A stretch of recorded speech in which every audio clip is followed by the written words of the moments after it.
हाथी घोड़ा पाल की जय कन्हैया लाल की। हाथी घोड़ा पाल की जय कन्हैया लाल की। यंदा 15 ऑगस्ट म्हणजेच शुक्रवारी आली आहे कृष्ण जन्माष्टमी।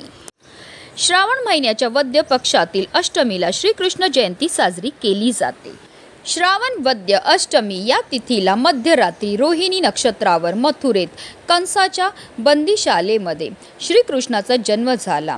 श्रीकृष्ण हे श्रीहरी विष्णूंचे 8वे अवतार मानले जातात। कृष्ण जन्माष्टमीची तिथी ही रोहिणी नक्षत्राच्या योगावर ठरते। पंचांगानुसार 15 ऑगस्टला अष्टमी तिथी रात्री 11:49 सुरू होईल, तर 16 ऑगस्टला रात्री 9:34 संपेल।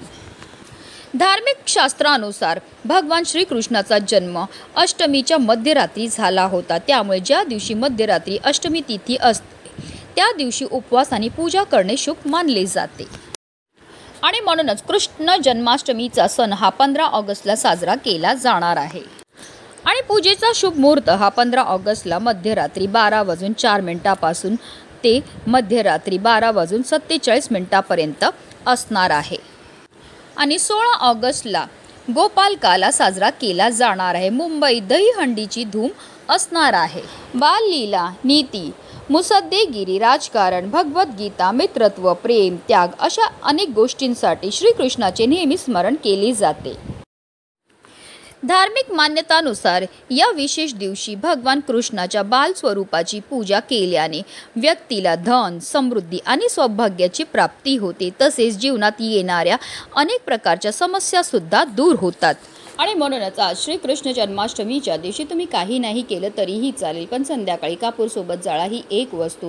ही वस्तू जाळल्यामुळे आपल्या घरामध्ये असणारी जेवढी पण नकारात्मकता, भांडणं, पितृदोष, वास्तुदोष, नजरदोष, शत्रुपीडा तर नष्ट होणारच आहे, पण आपल्या 7 पिढ्यांचं दारिद्र्य नष्ट, आपल्या घराची, आपल्या मुलांची, आपल्या पतीची भरभरून अशी प्रगती होणार आहे।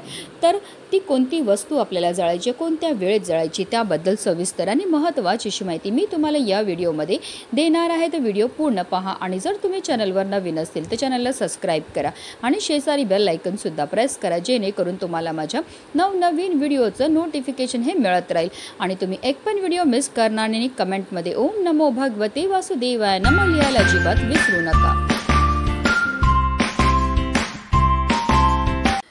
जन्माष्टमीचे व्रत हे अष्टमीच्या दिवशी एक भक्त राहून करावे।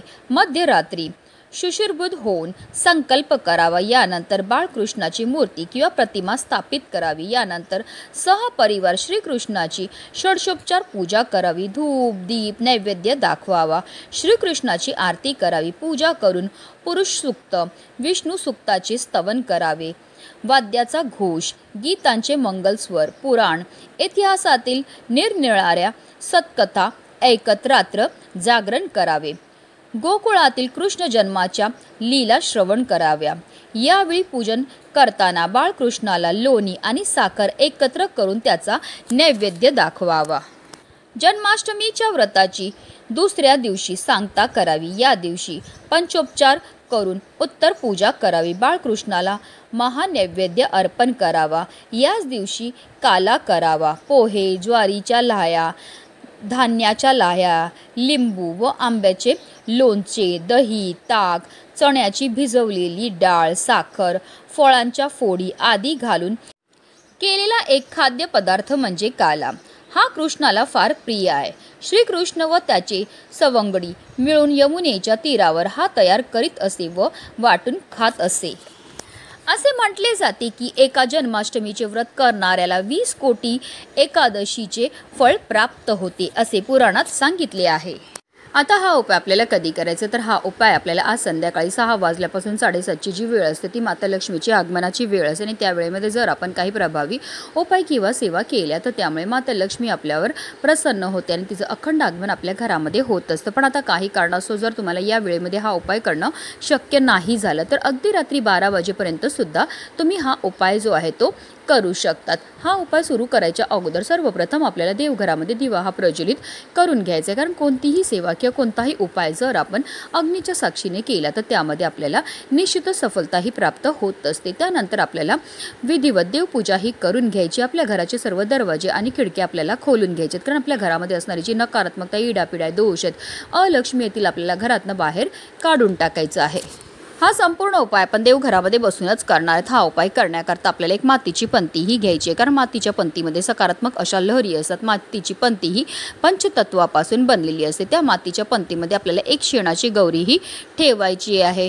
शेणामध्ये साक्षात माता लक्ष्मी निवास करते आणि घरामध्ये शेण जाळल्यामुळे आपल्या घरामध्ये असणारी जेवढी पण नकारात्मकता, इडापिडा, दोष, अलक्ष्मी असते ती घरात न काढता पाय करून निघून जाते। त्या शेणाच्या गौरीवर आपल्याला 5 भीमसेनी कापूरच्या वड्या ह्या ठेवायच्यात। मी प्रत्येक उपायामध्ये नेहमी सांगत असते की आवर्जून आपल्याला भीमसेनी कापूरच वापरायचा आहे, कारण तो नैसर्गिकरित्या बनलेला असतो। त्याच्यामध्ये जे तत्व असतात ते आपल्यामध्ये आणि आपल्या घरामध्ये असणारी जेवढी पण नकारात्मकता, इडापिडा, ग्रहदोष, वास्तुदोष, पितृदोष दूर करण्याकरता अतिशय प्रभावी मानला जातो। आता आपल्याला 5 लवंगा आणि 3 हिरव्या वेलची सुद्धा घ्यायच्या। ज्या लवंगा आणि हिरव्या वेलची आपण घेणार आहोत त्या व्यवस्थित पाहून घ्यायच्या, त्या अखंड असाव्या, कुठेही तुटलेल्या, फुटलेल्या किंवा खराब झालेल्या नसाव्या। ज्याप्रमाणे लवंगा आणि हिरव्या वेलची आपल्या जेवणाची चव वाढवतात, त्याचप्रमाणे आपलं भाग्य उजळायचं काम सुद्धा करत असतात। तसेच लवंग आणि हिरव्या वेलची ह्या माता लक्ष्मीला सुद्धा अतिशय प्रिय आहेत आणि जेव्हा पण आपण माता लक्ष्मीला प्रिय असणाऱ्या वस्तूंपासून काही उपाय किंवा सेवा करतो तर त्यामुळे माता लक्ष्मी आपल्यावर प्रसन्न होते। आता ह्या 5 लवंग आणि 3 हिरव्या वेलची सुद्धा आपल्याला त्या मातीच्या पंतीमध्ये टाकायच्यात। आता आपल्याला थोडेसे काळे तीळ घ्यायचेत। काळे तीळ हे आपल्या पितरांना समर्पित आहेत। तसेच तिळांची उत्पत्ती ही श्रीहरी विष्णूंच्या घामापासून झाली होती। काळे तीळ हे महादेवांना सुद्धा अतिशय प्रिय आहेत। तसेच तिळांना दारिद्र्यनाशक असं सुद्धा म्हटलं जातं आणि जेव्हा पण आपण घरामध्ये तीळ जाळतो तर त्यामुळे आपल्या घरामध्ये असणारी जेवढी पण नकारात्मकता, इडापिडा, ग्रहदोष, वास्तुदोष, पितृदोष, शत्रुपीडा, दारिद्र्य दूर होण्यामध्ये मदत ही मिळत असते। तर आता आपल्याला हे काळे तीळ आपल्या उजव्या हातामध्ये घ्यायचे आणि आपल्या घरामध्ये जेवढे पण सदस्य असतील त्या प्रत्येक सदस्याच्या डोक्यापासून पायापर्यंत 7 वेळा आपल्याला हे काळे तीळ उतरवायचे आणि हे काळे तीळ सुद्धा आपल्याला त्या मातीच्या पंतीमध्ये टाकायचे आहेत। आता देवघरामध्ये प्रज्वलित असलेल्या दिव्याच्या मदतीने आपल्याला या मातीच्या पंतीमध्ये असणारा जो कापूर आहे तो प्रज्वलित करून घ्यायचा। कापूर प्रज्वलित झाला की त्यामध्ये आपल्याला थोडंसं तूप सुद्धा टाकायचं आहे। तूप देखील माता लक्ष्मीला अतिशय प्रिय आहे। तूप टाकल्यामुळे प्रचंड धूर हा निर्माण होतो। काही वेळाकरता ही मातीची पंती आपल्याला देवघरामध्येच ठेवायची आणि त्यानंतर ही मातीची पंती आपल्याला तिकडनं उचलायची आणि ह्याचा जो धूर आहे तो आपल्या संपूर्ण घरामध्ये आपल्याला फिरवायचा। फिरवताना निरंतर आपल्याला ओम नमो भगवते वासुदेवाय नमः या प्रभावी मंत्राचा जप हा करायचा। संपूर्ण घरामध्ये हा धूर फिरवून झाल्यानंतर आपल्याला या मातीच्या पंतीला आपल्या मुख्य प्रवेशद्वाराच्या उंबरठ्याच्या बरोबर मधोमध नेऊन ठेवायचं आहे। जिथपर्यंत कापूर प्रज्वलित आहे तिथपर्यंत निरंतर आपल्याला मंत्राचा जप हा करायचा आहे। जेव्हा आपण कापूर सोबत या वस्तू जाळतो त्याचबरोबर मंत्राचा जप करतो त्यामुळे आपल्या घरामध्ये असणारी जेवढी पण नकारात्मकता, इडापिडा, ग्रहदोष, वास्तुदोष, पितृदोष, अलक्ष्मी असते ती घरातनं काढता पाय करून निघून जाते।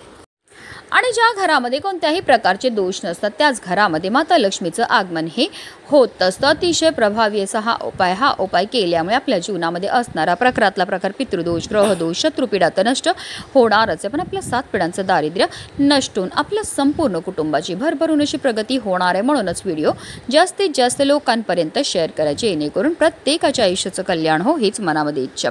श्री स्वामी समर्थ। जय जय स्वामी समर्थ।